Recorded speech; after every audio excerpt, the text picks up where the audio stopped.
Hello. I hope everybody is having a good week so far.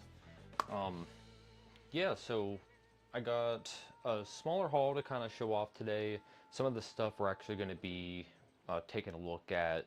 We're going to end up probably making separate videos for, or at least I'll do like a 3-minute short or something for them because they're a little more dense art book, graphic novels, so on and so forth. To my surprise, for whatever reason, Batman Year One wasn't in my collection. I owned that at one point in time. Maybe I sold it or it got lost in a move. You know, I'm not entirely sure. And then as well, just got a couple of just single issue comics that we're going to be taking a look at. Some new stuff, but mostly just back issue bin stuff. So with that being said, I do have, I guess, an update for everything that I've been working on as of late. I just released another anthology book yesterday, so that is currently up and good to go to be purchased. You can purchase it either directly through my website, the link is in the chat, or it's also going to be in the description. And then as well, you could also hit up any of the cartoonists that were in the book. How we distribute it, I pretty much fund all the money, put it up front. They contribute to the book, art, stories, so on and so forth, and then they get compensated with sending copies out to them, so they sell them, and that's how they're, we're kind of working out together there. Besides that, I have a bunch of stuff in terms of other things that I have just in my portfolio right now, that art supplies that I've been making, comics, sketchbooks, so on and so forth. So I think we're going to go ahead and dig into what we're looking at, and we're gonna just go ahead and dive into it. So first things first, with a little bit of housekeeping. Again, this is just going to be a website. It's just sam/mcclurg.com.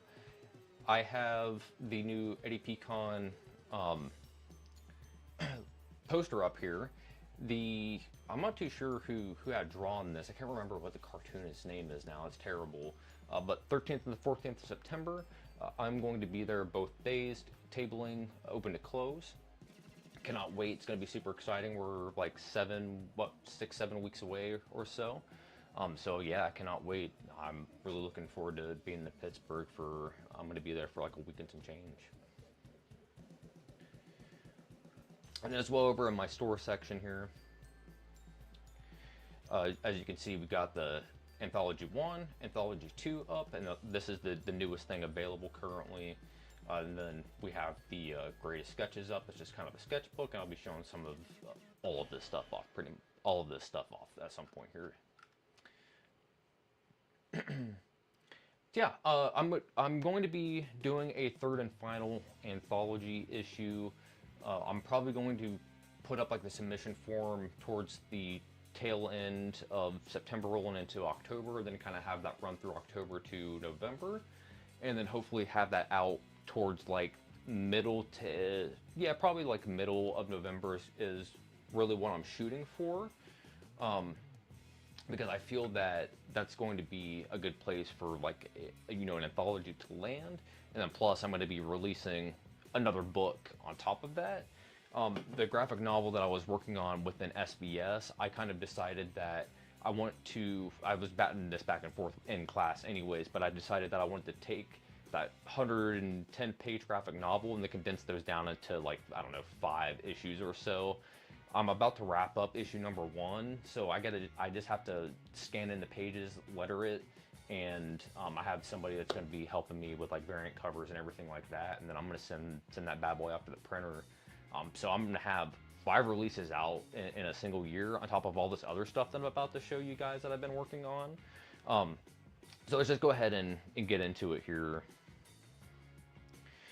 Okay, so this is one of the sketchbooks that I had done. If you guys watched Ink Pulp Lives, I sent a bunch of this stuff over to the Ink Pulp dudes. They showed it off in their most recent episode.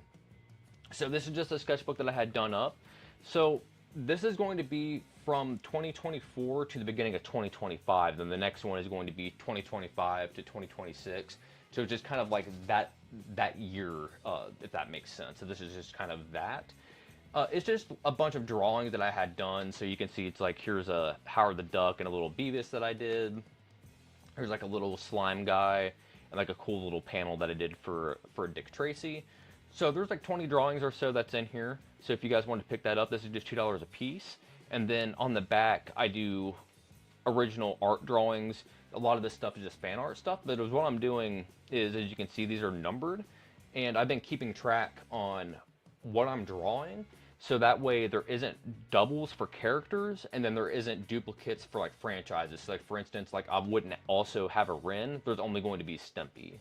And then here's Uncle Tito from Rocket Power. Gotta love some Rocket Power action.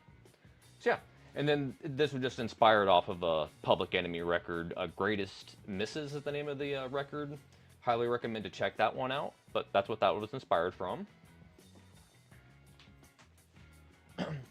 And then this is going to be the anthology, the first one that we cranked out. It's going to be $5 for the first issue, and then as well, if you do buy one of these from me, I pitch in like free stickers and things like that. I don't have these up on my website right now because I tend to use these out when people buy things from me. You know, I throw them into the packaging, just kind of as a thank you, and then as well, like give them out at cons and everything. But I do have some like holographic slime dudes. I don't know why, but I just really like the slime monster that I drew like ages ago. So he just kind of stuck around as a design that I liked. Got one of Animal. I'm a drummer musician, so of course Animal's my favorite. Muppet.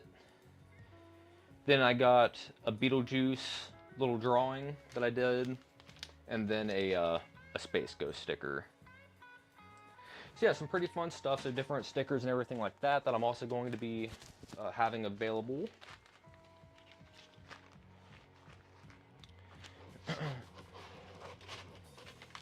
And this is some other fun stuff that I have. So let's go ahead and peel this away.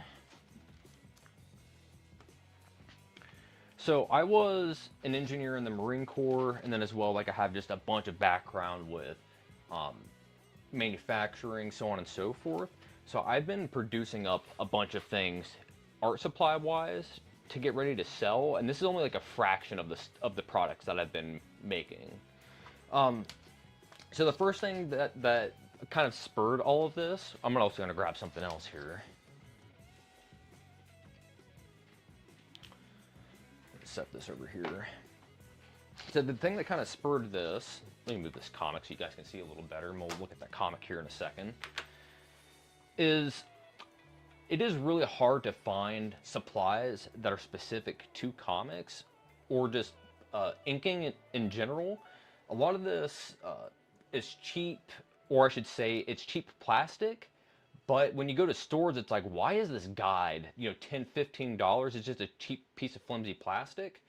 So I kind of took it into my hands to make things that are specific to comics and things that are going to be at a lower price point, and then as well are going to be way more durable and still have the same function of things that you would find in like a Michaels or, you know, you buy through JetPens or Amazon or whatever.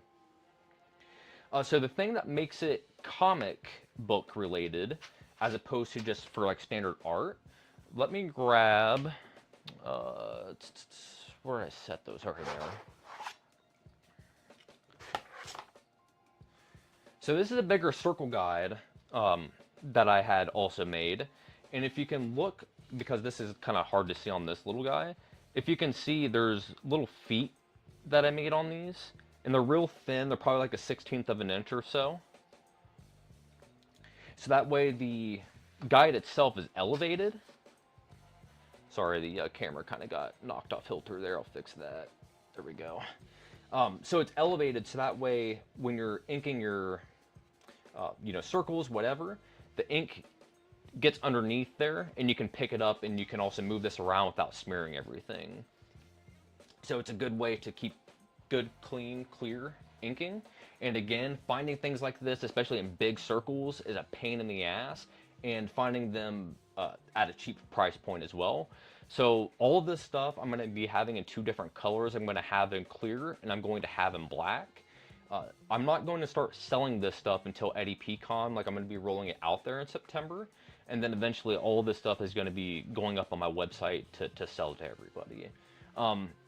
I've also started up screen printing, vinyl printing. So I've been making myself t-shirts. And again, if you guys go back to the most recent Ink Pulp Live, I sent all those dudes logos of t-shirts of their logos. And Jim showed that off during their show. So something else that I had done here, because you guys saw that I had a fat stack of stuff, was I was making stencils for all the homies. And again, I'm trying to make cartoonists think outside the box and things that they can do and they can offer to the community. I have 2 orders in process for people that I've met through the Ink Pulp community that want logos and everything like that made up. So this is kind of where I'm at. And as you can see, I can pretty much make anything and everything. A couple of my food stencils. And again, if you guys want to see what I actually did with these stencils, I made up some pretty cool art with them. And I sent those to the Ink Pulp dudes, and then as well, I sent some off to Dave over at West Coast Avenger. So I can make anything and everything, and then same thing, if you can see, maybe this isn't the best one to show. Let's see. If you can tell, so the cross supports on here, they're lifted. So this is specific for spray painting. These dudes were big into like graffiti, and I also use a lot of spray paint into my work. So I felt like, hey, send them some spray paint stencils. The supports on standard stencils are flat on the back side. So when you spray them, you're gonna get, you know, the hard line from the stencil support. As opposed to this, if companies were to make it recessed like that, this paint would get underneath that stencil line, and then you wouldn't get a harsh line like that. You get a clean image. So just little design things like that you can do to, you know, to up things just like stencils to make them better. So I'm thinking about all sorts of things like that. And this is one of the cooler things that I designed. So I thought, hey, it would be cool if there was a way to basically make screen tones or tones with spray paint, because there's like a popular trend going on right now with like stamps. The thing with stamps, they're expensive to make, they're expensive to buy, and there are a lot of maintenance in terms of you need the ink, you have to make sure that the ink pad doesn't dry up, and then as well you need parchment paper to cover up where you don't want the stamp to go when you are stamping it down. So this is a prototype and my first design for this, and as you can see, I've used it quite a bit already. So this is exactly that. So I've been masking off like what I don't want with just Bristol board, copy paper, whatever, and then I'm hitting with spray paint. So getting different, you know, like diagonal tones or just straight up and down tones, flipping it this way to where it's going from larger to smaller. And then since this is a spray paint tone, I added a nub here. So when you spray this and it's on your work, it's a pain in the ass to get this to pick up without touching, you know, the wet paint underneath. So that's why I added that little nub, so you can just pick it up and just move it. So again, just little things that I've been thinking about in terms of, you know, the engineering and everything like that behind what I'm making. And like I said earlier, all this stuff I'm going to like finalize, get them out of the prototype phase, and then have this stuff like available to sell at EDPCon, and then it's going to be going up on my website. And then the last thing that I have in this, this was the very, very first tone stencil that I made. And then again, I think I'm going to add like a nub on here so you can pick it up. Like I said, this is the very first one that I made, and then I found out, hey, I should probably put a nub on here, because when I was spraying this down, this one, it was really hard, especially since it's smaller than the other one, to pick up without smearing your work underneath. So yeah, same thing with this one, just kind of masking it off. And what I liked about this was like putting it in corners and things like that, and then using it kind of as a more of a texture thing than anything. So this was a cool stencil, still in the prototype phase, but I think ultimately what I'm going to do is just add another nub to it, and this thing should be good to go then. And then this is the last thing that I've manufactured and have made, and this thing is pretty much done at this point. I don't think there's going to be any more prototyping or anything like that I'm going to be doing with this stuff. This is specifically a micron holder. So as you can see, I built big ones and I built small ones. This is the larger one. And as what I had done was they're raised up into the back.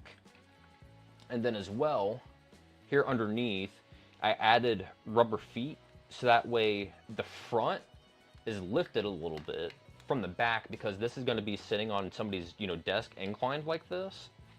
So that way it's easier to get to the microns into the back. And then as well, it's not going to slide on a elevated or a inclined surface. So again, just things like that I've been kind of thinking about engineering wise. So again, these will be available, and all of this stuff is going to be like dirt cheap. Like I'm thinking, $5 a piece for this stuff. And then if you're wanting to get it made for yourself, and then like put your logo on it, all that kind of stuff, I'll work with you guys on wholesale pricing and everything like that. But if it's just you're buying it to buy it, this stuff's pretty much going to be like $5 to $7 a piece roughly, as opposed to $10 to $12 in what you would see in actual stores. And then plus you're supporting my hustle here.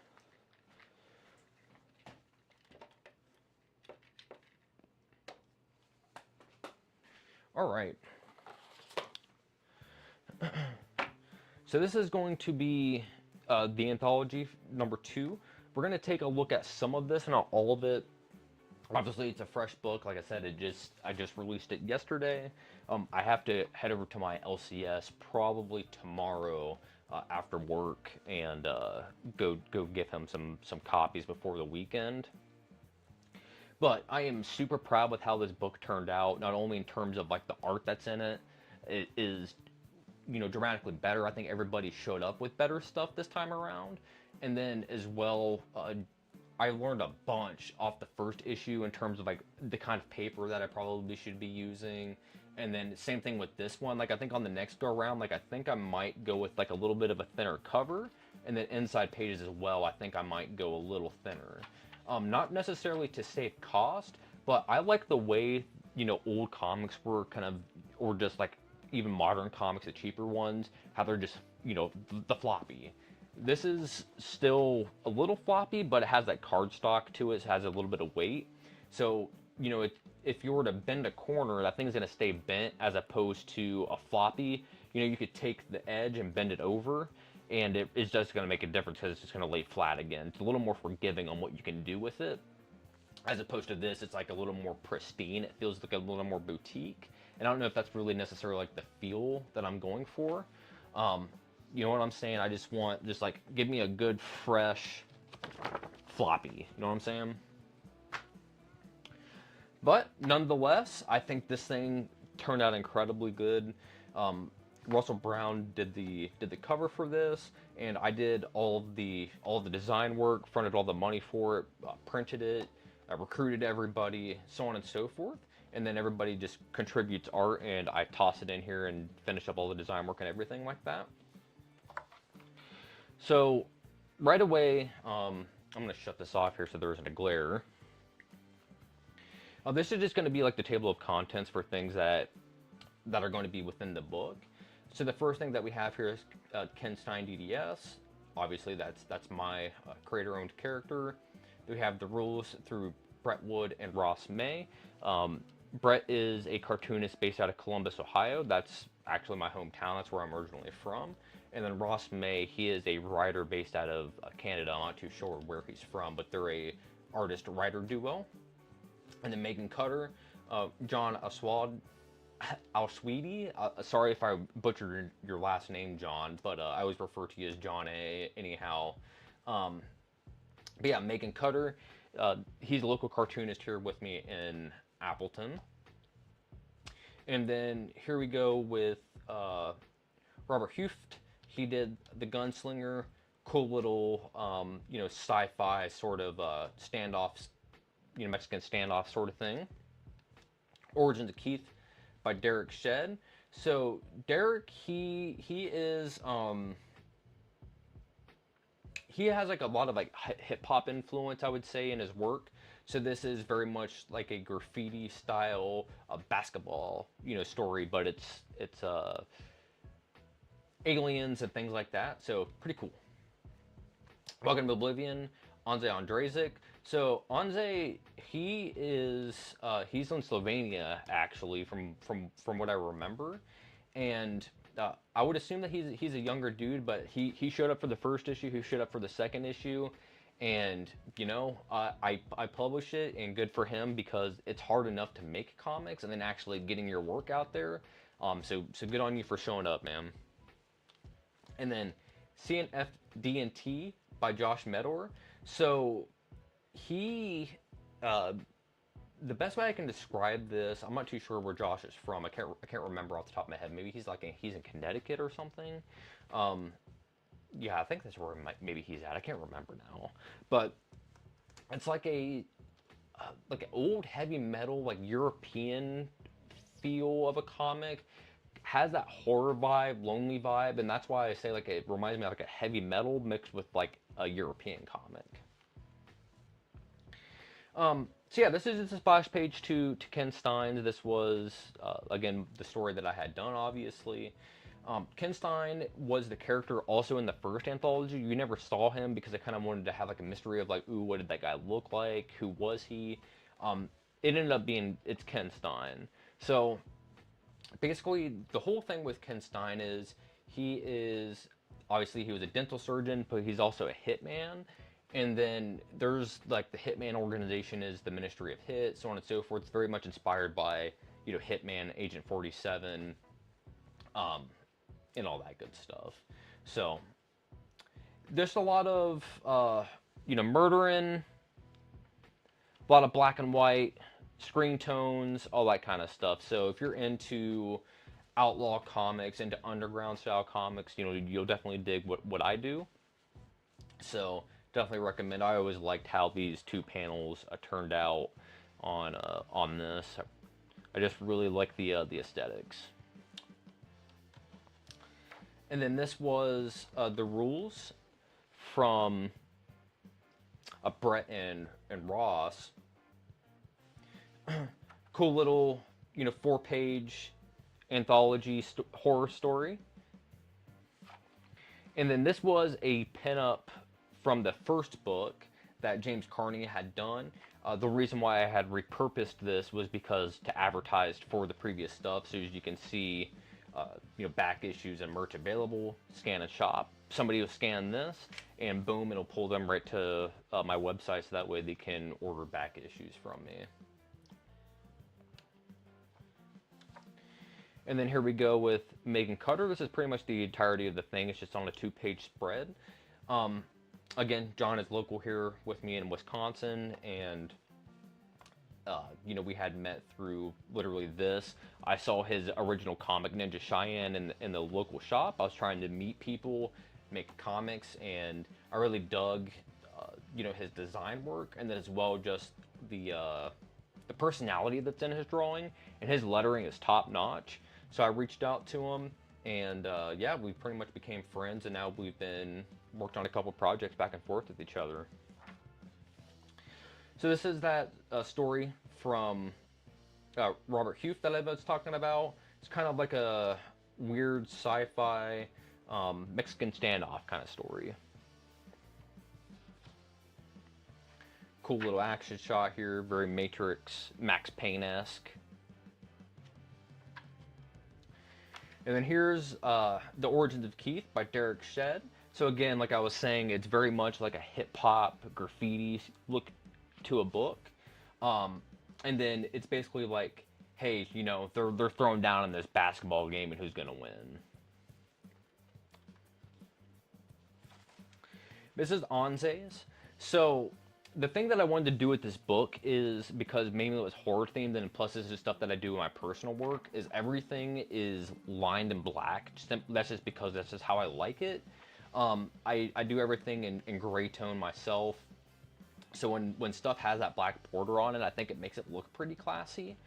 So I really liked how his turned out, because his story is set in space. So when it's contrasted up against all of this black on these pages, it really makes like the space sections really stand out to me, because it's like the story's kind of floating in space, if that makes sense.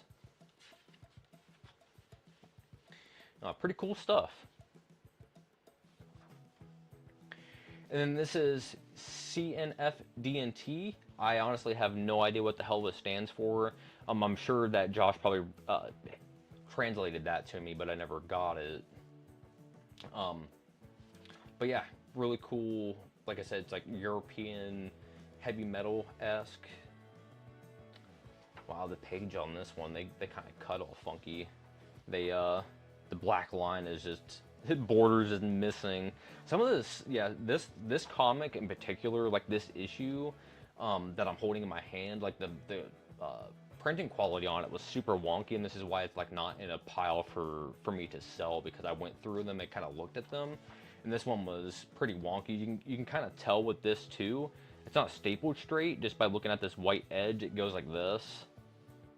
So they didn't staple it straight. And then same thing with it was on one of my pages. Oh, it's this one. You can see that it's like in really weird because there isn't any border on it, and then plus the lettering got cut off over here. So whoever put this book together really jacked up the cutting and the folding on this one. Like the pages are really inconsistent, as you can see. It's like on these chunk of pages compared to these back ones, there's like a good 1/4 of an inch worth of space in terms of like real estate on here that was chopped off that shouldn't have been, and then it got folded over so that it affected it even more. But again, this is there was like 2 or 3 copies that were jacked up, and I ended up just giving those out. And then as well, this is the one we're kind of flipping through just kind of as my own personal copy. But I just really love how it turned out. You run into printing inconsistencies like that, it is what it is. But man, this is turned out to be a beautiful book. So let's go ahead and run down like the thank you here's a little bit.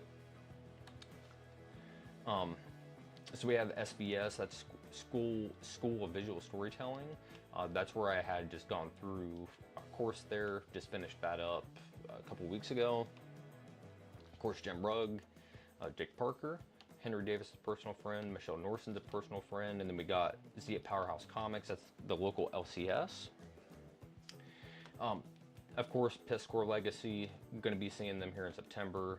Steve Rude gives me a lot of advice, and Daryl over at Reacher Comics, he covers our comics, and you know, he's a good dude in the small independent community. Sean over at Japan Book Hunter. I'm not too friendly with, like, I shouldn't say like I'm not too familiar with Sean. Like, we email back and forth every once in a while. I haven't ordered anything from him as of late, simply because of the tariffs coming out of Japan. But the reasoning why he's in here is because like Golgo 13 was like life-changing for me in terms of like just like, you know, blew my mind, and he's the one that introduced me to that. So ever since, you know, I've been buying stuff from him, so on and so forth, and you know, had cut a couple of videos for him. Sean's a good dude. So Derek Neiman and Tyler Davis, they're mods for Dave over at West Coast Avengers. You can see he's right down here. They both support Buy My Comics, Preach the Good Word, so stuck them in here because it's a thank you section, you know. And of course, Sean Crystal and the Ink Pulp crew, Mahfood, Mateo Scalera. We look up to those 3 dudes, especially Sean. He was my instructor in SVS, and then as well, he gives me a lot of advice via email, and you know, I can't thank the guy enough. He's the one that kind of opened up that door for me and gave me the opportunity to kind of like show up and actually be serious about what I'm doing. So he's the one that kind of cracked the door open for me, per se. So owe everything to Sean. And then yeah, Chuck D, Flavor Flav, Terminator X, and Professor Griff, that's more of just a joke. I listened to way more Public Enemy than what I probably should. They were kind of the soundtrack to me making this book, drawing this book, designing it, so on and so forth, so I felt the need to kind of stick them in here. And of course, big thank you to everybody that showed up again, contributed, so on and so forth. I have a solo book coming out here in a little bit, but it really speaks testament that people are willing to trust me with pumping out the work, coming out with work that's actually good, and showing, you know, showing up with money when I'm shooting my mouth off, basically, because there are so many people in art and in comics especially that talk the talk, but they don't walk the walk, and that goes a long way, I think, when you actually show up with work and then some, and people will continue to work with you and see that you're reliable and that you have a good head on your shoulders, regardless of your art ability maybe not be the greatest. You can make that up with design, you can make that up with this, and you make that up with that. Because I'll be the first one to admit that my illustration skills are not the greatest, but I make up for a lot of that in you know, the way that my graphics look and the way that my inking looks, so on and so forth. So I'm able to get past that a little bit. And then of course on the back here, it was done by Squid Marks, aka Mark Ugenberger, I guess would how you pronounce his last name. Sorry if I'm butchering that, brother. Sent this cool little pin up in. He was sending me little. Let me check your chat here.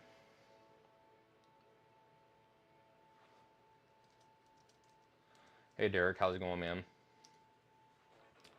Yeah, of course, dude. And like I said, it's you know, it's like you guys, like Dave, has been a really like big you know, supporter of mine.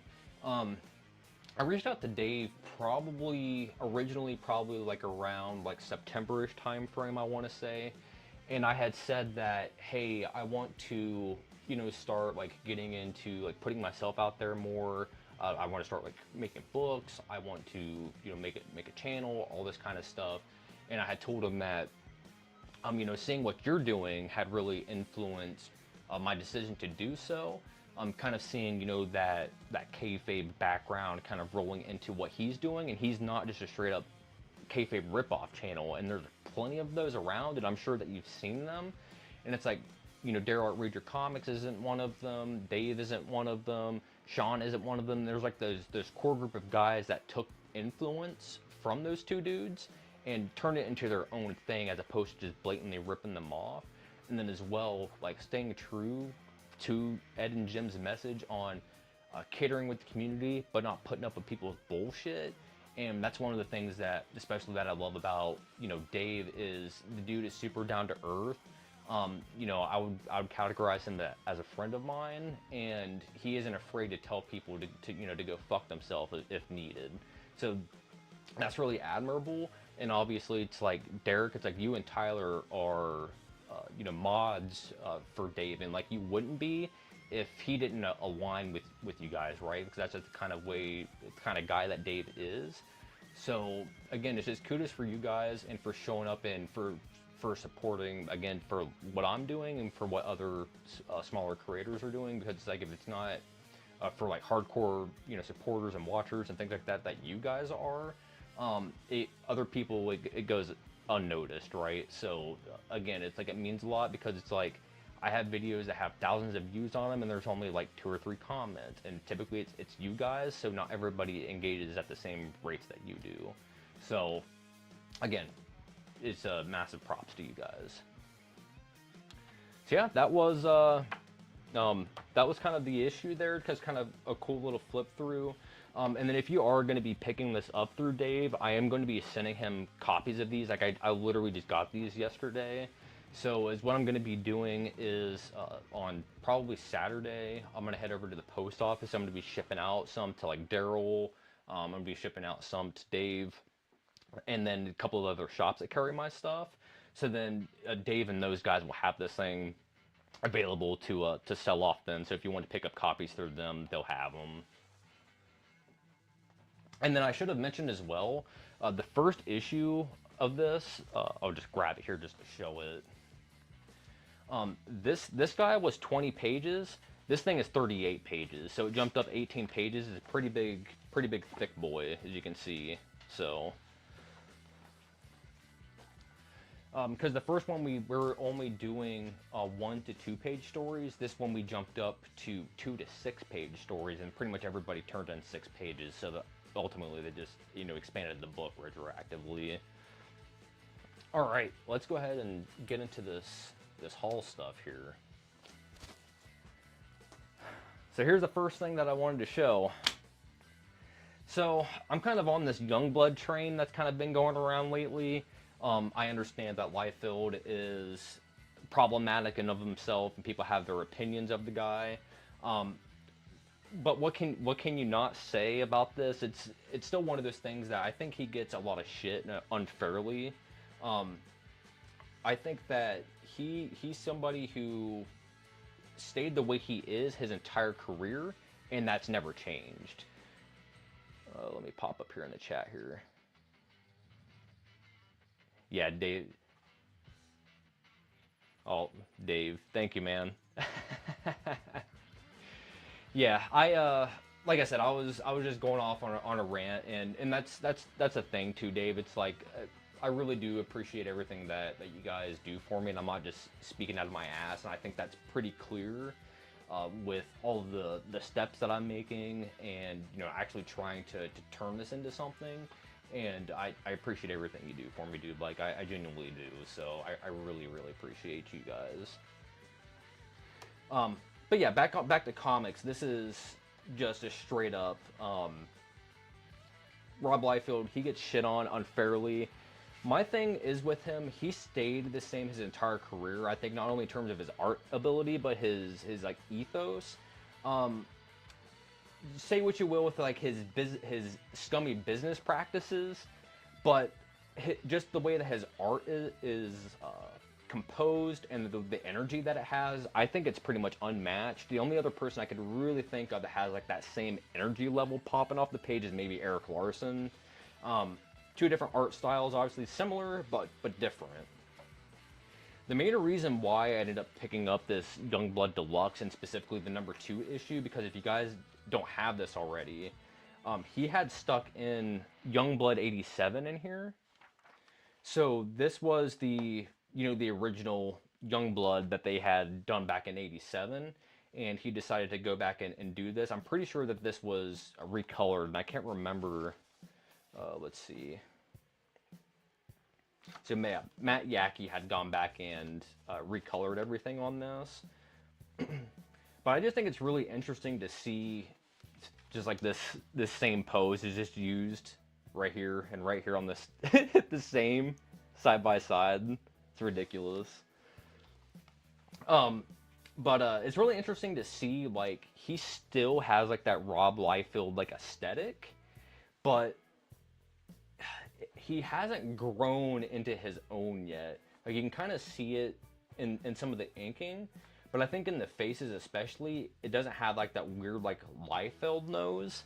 And I'm pretty sure you guys know what I say when I mean that. Like this like real thin pointy nose. I don't know how else to describe it, but and the same thing with his eyes. He draws like really thin white eyes on stuff. And that really doesn't come into play here. I would say that, like, these proportions of the way things look is more realistic, and it isn't as image-fied, I'll call it. But man, it's I don't know, like I said, it's really interesting just to kind of see just that little bit of growth that he had in that short amount of time from 87 until, you know, he was actually putting out proper Youngblood books. I had read this a couple of days ago, and I was like laughing at the perspective on this dude kind of picking up the weights, because the weights are kind of going off into the distance that way, and then his wrist is bent like this, so it's like his fingers are kind of facing us, and the weights are going off into the distance, so like he'd be legitimately breaking his wrist trying to pick it up, and you can even see like his wrist is just cocked completely off to the side. And again, it's like, Rob Liefeld isn't somebody who's known for his anatomy, and I would think that's probably where he gets shit on the most for. But he makes images look cool, but still at the same time, like, that's just wonky. The same thing with this foot down here. This foot, like, I'm not too sure what's going on with this. It has like a weird cancerous tumor on the end of it. But yeah, this was a fun read though. I doubt I'm going to get into any more of this, and I'm pretty sure that he's doing a bunch of stuff in San Diego Comic-Con if it already hasn't been announced already for Youngblood. There was like that new series or whatever that he's rolling out. He was going to be revealing more characters into that. All right, let's move into this. So I picked this up. We can just show this off just as a cover. I had picked this up, and I was just going, as you can see, I was kind of going down a Liefeld rabbit hole. Of course, inked by McFarlane. I had seen this in the bin at the comic shop, and I had to pick it up. It's a sick cover, and I really like how you can tell that Todd had inked this, and I think with Todd especially, like his mouths and like noses are very distinct with how he inks them. So it sticks out like a sore thumb that it's like these two working on the page, which I think is really cool. But this is a book series, and I have both 1 and 2. I've been getting really deep into this Warzone stuff. So John Romita Jr. is somebody who I've been growing a lot of appreciation for, and simply because I had recently picked this up. The Art of John Romita Jr. And I was just like, oh shit, like I actually really love this dude's art. I pulled this out of like a 50% off bin at a local like game shop that, you know, I was selling like Dungeons and Dragons, Warhammer, and I randomly saw that they had comics, and I walked in there and they have nothing but discounted comics basically. So picked that up. I already owned this and I had this in my collection, and then I went back and I watched the kayfabe video for this, and then I was like, oh, that's right, I have this. So I went and I dug it out, and it is it's like 31 through 36 Joe Kubert had done. And if you want to see Joe Kubert on a Punisher book, like, man, it's some wild shit. And like it's just for like those 5 issues, and I think that's also something that the kayfabe dudes had covered. And like those specific issues, I've been trying to hunt down. But anyways, sick, of course, die cut 90s cover. But as what I've had, the thing with this story though is, like I was saying, it wraps up nicely into a single issue. Then it has that good cliffhanger at the end. It's just your generic, just like take a look at this, man. So good. But yeah, it's just that generic Punisher stuff. You know, he's just showing up and killing dudes. But the thing that I really liked about this, and it was a scene that really stuck with me in here. So he captures this dude, and basically he's like, now I gotta question you of like who your boss is, where these dudes came from that came in and, you know, and fucked up shit. The lighting and stuff in here is really amazing in the Chinatown scene.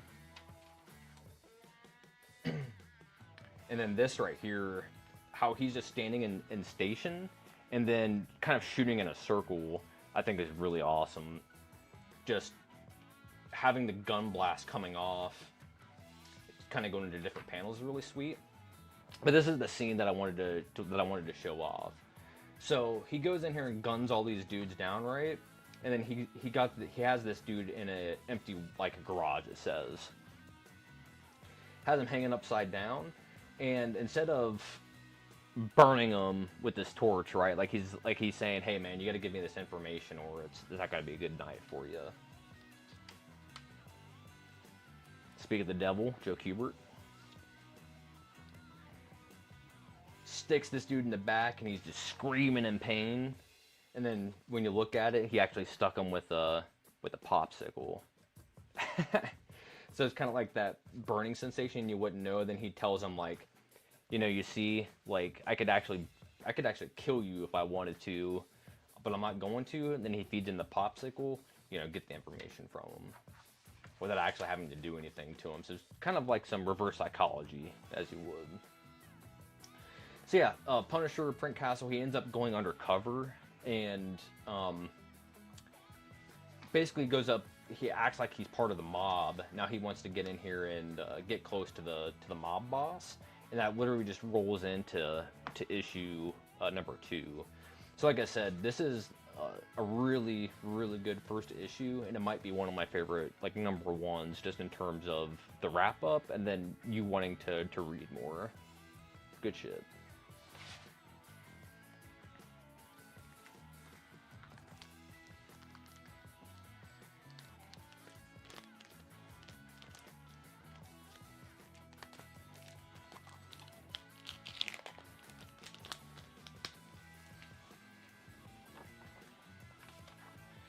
All right, so then I've been picking up these Dragon Ball single issues. Got a couple of them from Dave. I have a couple of these in my collection.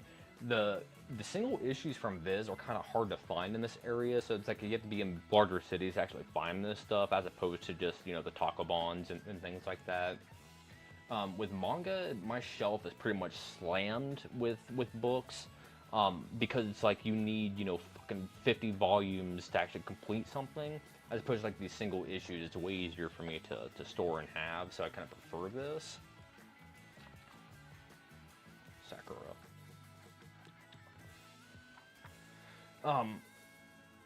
But yeah, it's Dragon Ball. I mean, what else are you gonna say about it? It's pretty late into Dragon Ball, I want to say, or at least in mid Dragon Ball. My thing is, though, that I kind of wish that there was, oh, I didn't realize this had a rip on the back. I kind of wish that there was actually more, if that makes sense, with like what you got in here. Because it just feels like, hey, let's just print it and get it out. Oh, there is a little bit, I guess, of fan stuff in here. So I was gonna say there was not even like fan letters in here, but I digress. I must have missed that on my first flip through. But yeah, I like these single issues. I'd be kind of curious to see if anybody were to go back, or if there is any colored versions of Dragon Ball. I'm sure that there probably is at some point. That they probably published them in a colored version. That wouldn't surprise me. That's just money waiting on the table if they didn't. All right. What time is it? And we'll probably take a look at this one, and it honestly might be one of the last things that we look at, besides just pulling out some of the larger things that I picked up. All right, cool. So here's Space Ghost Coast to Coast. This is going to be number 9. These things are a pain in the ass to find. These DC Cartoon Networks Presents books. So anytime I see them, I snatch them up right away. But yeah, they do different ones. They have Space Ghost. They had Powerpuff Girls. I think they did like Scooby-Doo comics, Cow and Chicken comics, I want to say, as well. One of the things that I noticed in here, and it really kind of like irked me a little bit, is this. So I'm a big Space Ghost guy. Obviously, Steve Rude is my favorite artist. I think he draws the best Space Ghost, better than Toth even. I don't know what the Space Ghost design is. Let the camera kind of come into focus. Who drew that Space Ghost? I mean, obviously we know who drew it. It was Martin Croker and Robert Pope. But this Space Ghost is way off model. So I'm actually gonna grab this here. Yoink. Alright, so look at this Space Ghost. So he has just one solid bar going across his belt, and that would always be red. And then as well, he has these buttons that are on his power cuffs. And if you look at this one, they're slightly elevated off the power cuffs. As well, notice the barrel chest. And if you read this, this is kind of like the Bible for Alex Toth and all things like he did in the animated world. A character Bible is something where it's like, hey, it has to be drawn this way every time. The character only does this. The character never does this. So they're kind of like rules to the character and how you draw them and how they act in the cartoon or a comic, whatever. This white highlight that goes around Space Ghost's cowl, that's something that Alex Toth is like a stickler on when other people draw it. It's because that is part of his design. Like that white highlight is always supposed to be there. So when that's not there, it sticks out to me like a sore thumb. So as you can see, after I just moved that book away, that white highlight is not on his head. And then the other thing that you can also see is that his belt is a weird ass shape with like, I don't even know what else you want to say it is. It's they are weird little like notches once the camera comes into focus here. But they're like weird little notches that come off to the side of the belt. The Space Ghost logo is completely different, so the Space Ghost logo should look like this. To where it has a little eyes in it, it's high up onto the chest, and not like that. So again, I have no idea what this even is. The gloves are also the wrong color because again, he would have power cuffs. Where are his power cuffs at? That's literally what gives Space Ghost his powers, are those damn cuffs, and he doesn't even have them on. So that's what I mean. I saw this and I was like, this is sacrilegious right here. And I just started ripping it apart. But that's why we're here though, man. You can't let that kind of stuff slide. It's asinine looking, to be honest with you. Like even this, like I don't understand. It's like they put briefs. What? Okay, I missed this. So he's wearing briefs. Space Ghost doesn't wear briefs like this. It's just a solid costume. And then the same thing, it's showing that he has boot cuffs. If you can see that. Look. More boot cuffs. But he's in a one-piece suit though, so it's like all continuously one piece, so there shouldn't be seams like that. Man, whoever let that slide at DC doesn't... Their character Bible must have been something else there.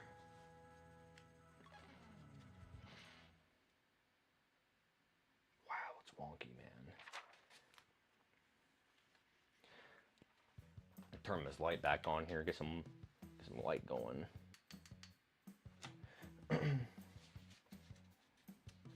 Yeah, this Space Ghost is like completely off model. And like I was saying, his little power cuffs aren't even on. The things that give him powers are non-existent. So then, okay, so I'm looking at this and I'm reading it. They put it on his belt, on his utility belt. So that's what those notches are. But still, it's like, that's not his model and what he does. Like, it's all in the power cuffs.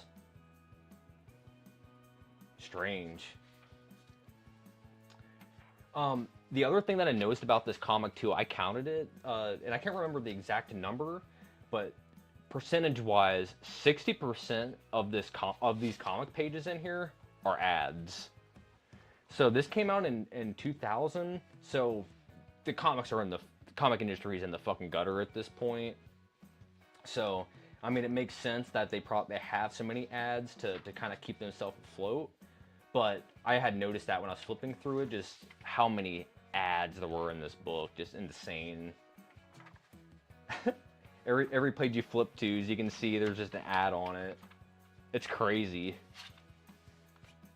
But that was the times though, folks. So what are you gonna do?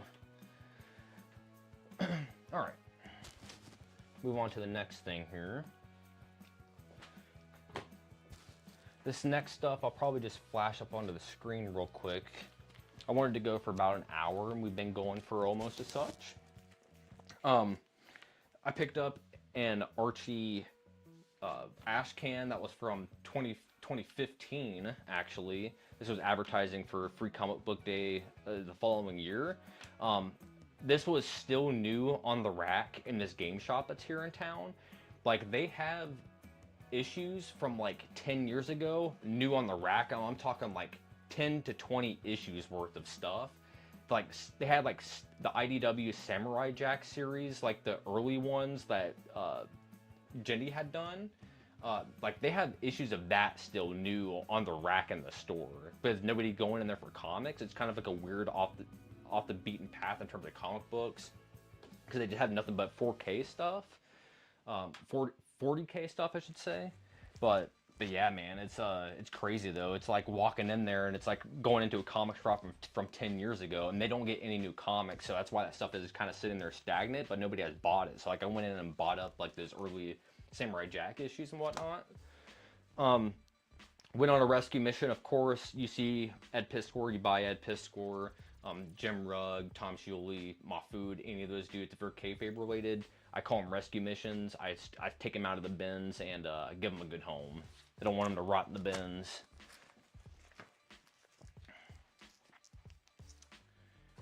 TMNT, the movie, the last live stream that I did, I flipped through this a little bit and showed it off. So if you guys actually want to see that, go for it.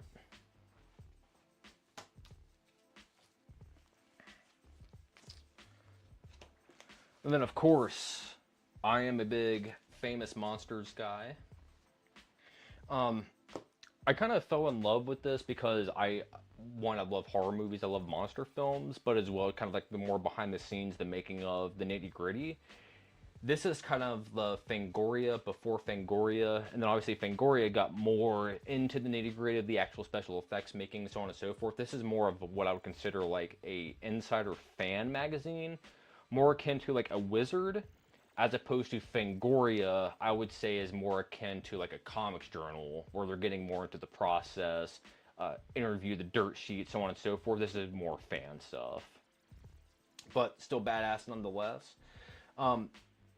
This is going to be when Diacom had come through and bought up the rights to this and started publishing it.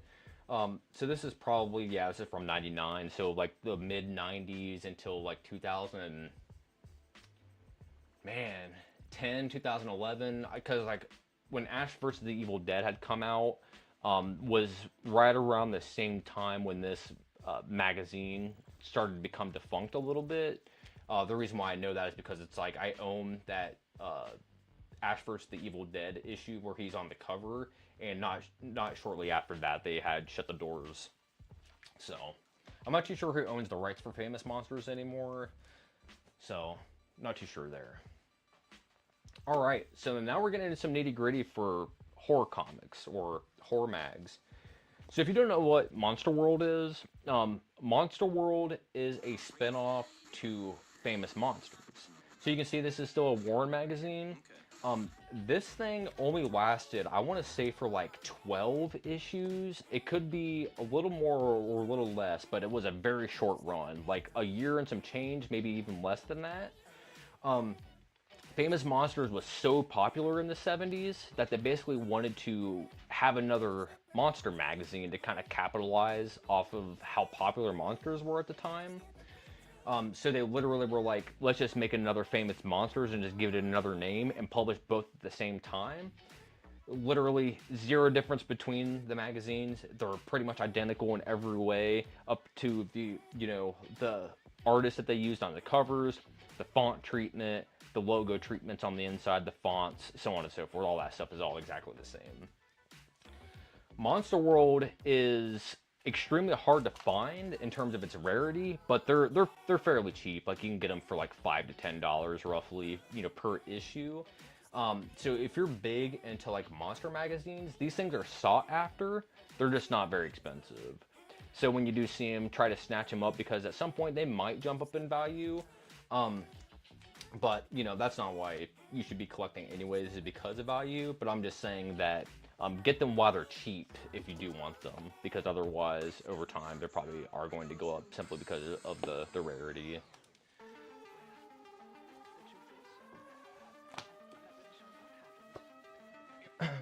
And this is the last thing that I'm going to show off here, and then we're going to start wrapping it up here. So this is going to be life drawing from Jamie Hernandez, or Jaime Hernandez, as a cultured folk would say. So Jaime, you know, the Hernandez brothers, they are big influences on the kayfabe dudes, big influences on myself as well. Let's see what we got in the chat here. Oh, how's it going, Jeff, man? Haven't seen you in a minute. Hope you're doing good. Yeah, the painted covers on Famous Monsters are classic, man. So is what this is, it's a collection of different Love and Rocket stories that are featuring Maggie and man, why is the character losing me? Tonta, Jesus. It's basically just kind of a collection of different things you can kind of see here. It's like little snippets that they took between those two characters and they formed them into one book, which I think is kind of a interesting thing to do. Where you kind of like are just taking those snippets of those characters kind of interacting with each other and then turning that into its own thing, its own collection. I don't know, you see things with that, like with specific collections like Peanuts or Garfield, even like more newspaper strippy things. So I think it's kind of interesting that the Hernandez brothers had kind of dipped into that to where they're like repurposing their stories for different things. Good on them, man, make the money. But yeah, Hernandez brothers, huge influence. I recently also picked up Queen of the Ring, which that's probably my favorite Hernandez bros thing in general. I also think that's Jaime, and purely because I love wrestling. Kind of got a little bit of wrestling gear there. I think it's a swimsuit, but big wrestling dude. And I also love how they draw, women, realistic proportions that are always just, shaped like hourglasses with, a huge rack and big ass, so on and so forth. They actually have some meat on them, and you don't see that all the time. So actually having, women drawn different ways is one of the things that I love about the Hernandez bros. But also leaning into that Archie punk rock sort of look. That's like the best way I could describe their work. So Love and Rockets, man.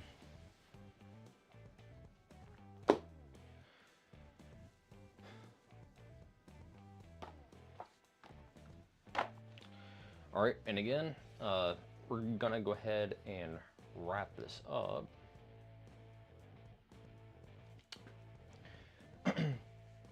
All right, well, like I was saying earlier, if you can see, if you're watching this on a replay, I would advise to go back towards the beginning, because I showed off a bunch of stuff that I've been working on lately, just in terms of stencils, micron holders, tone stencils, other comic books, so on and so forth. So like I said, third anthology, we're going to be rolling out towards the fall. And then my larger graphic novel, I shrunk down into more singular issues. I'm going to try to get the first issue of that rolled out like November-ish, December-ish time frame. I'm kind of hoping for. I have like 20 of the pages done, roughly. I need to go back and fix a couple of them. I was flipping through some of the pages yesterday, and I was kind of like, half of them, some of the panels or whatever, like half asleep doing them. They just kind of look wonky. So I went back and, corrected. I have to go back and correct some of that stuff. And is what I do, I guess, for a little bit of inside baseball for people.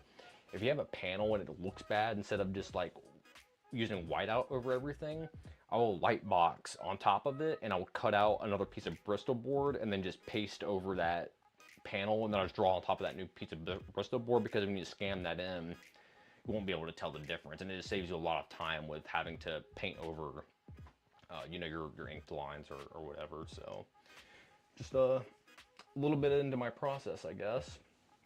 But yeah, I think that's where I'm going to take off.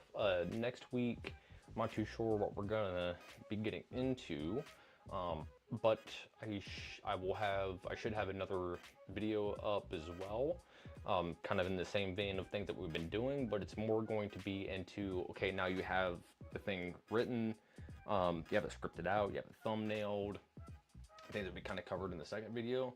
Now you have all that done, and you've started to make your comic. Now what do you need to do after the fact? So in terms of like your scannings, cleaning up your scans, sending them to the printer, time frames, what you need to do there in terms of formatting, all that kind of stuff. So more into the process. But But yeah, I'm pretty sure that's where we're probably gonna end up calling it though. But I appreciate for everybody stopping by, and obviously doing it Thursday nights has been a lot more productive than doing it super early Sunday mornings. So we will keep on keeping on, and it's gonna be Thursday nights at 6 p.m. CST, baby, and we're just gonna keep on doing it. But yeah, thanks for hanging out, talking comics, and I'm gonna get back to drawing and see you on the flip side. Thanks everyone.